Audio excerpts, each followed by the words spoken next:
I worked as an executive coordinator of AIDS Action Europe for, I think, about 8 years. I started in 2014, and then I think my last year was in 2021.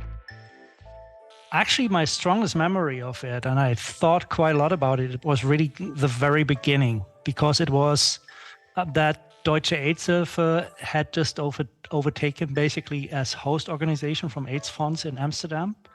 And I had worked in Ukraine for a while at international level, but it was just like everything was so new and there was so much work. And, you know, we had to come up with like 2 applications in a very short period of time because the European Commission had changed the application system. So we had to write a framework partnership agreement application for like 3 years. And on top of that, a single grant agreement application. So so much needed to be done in a very, very short period of time.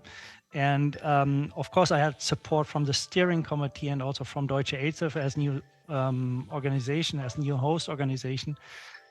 But in general, it was just like I was there feeling on my own a bit and had to just like come up with all this. And that was very challenging, I have to admit.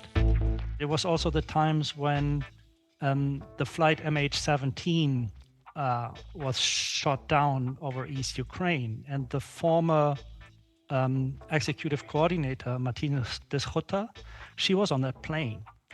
And so I'm like, she died, as a lot of people who were on their way to the AIDS conference in Australia at that period of time.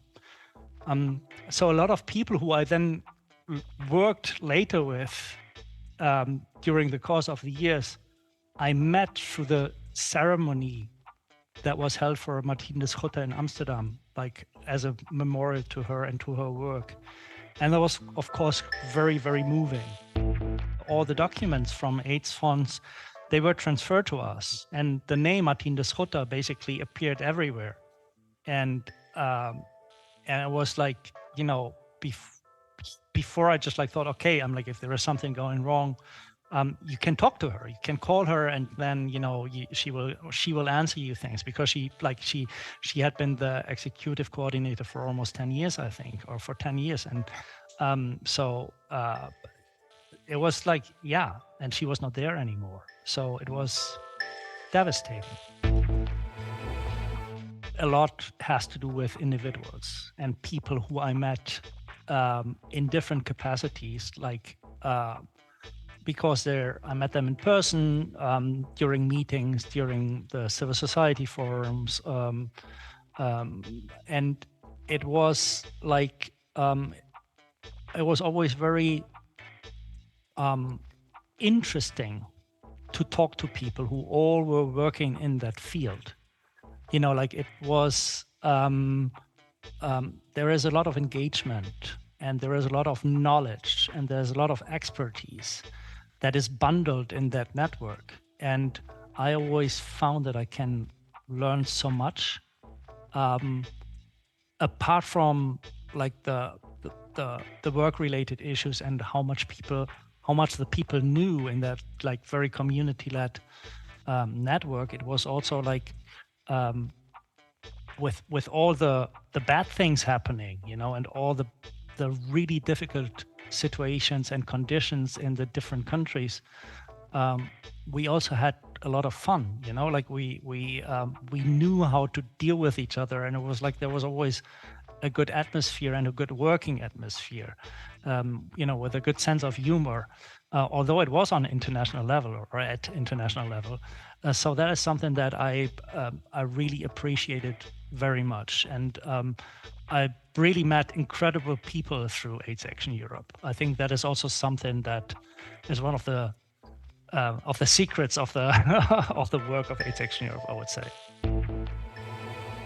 Not only that I got to learn much more about like the different countries, about the policies in different countries, about how people live in different countries. I'm like, we're talking about about a network that basically spans from west of Ireland to the east of Russia, of the Russian Federation.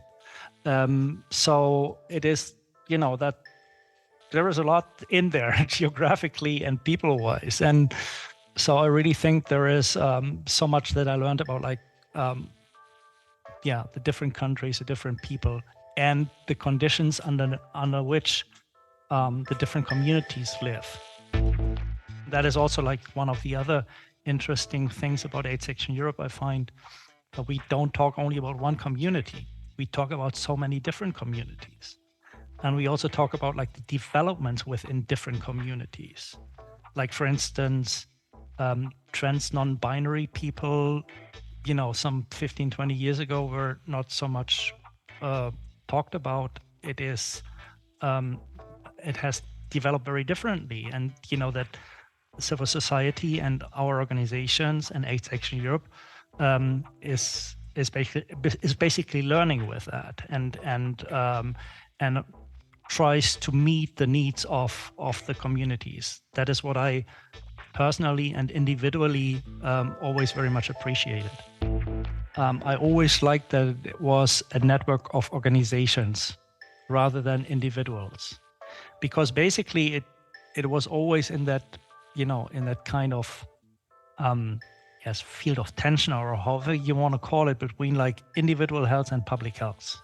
So you had always you always have to have like both perspectives, and the individual health and the fight for the individuals and their access to health, their access to services, basically.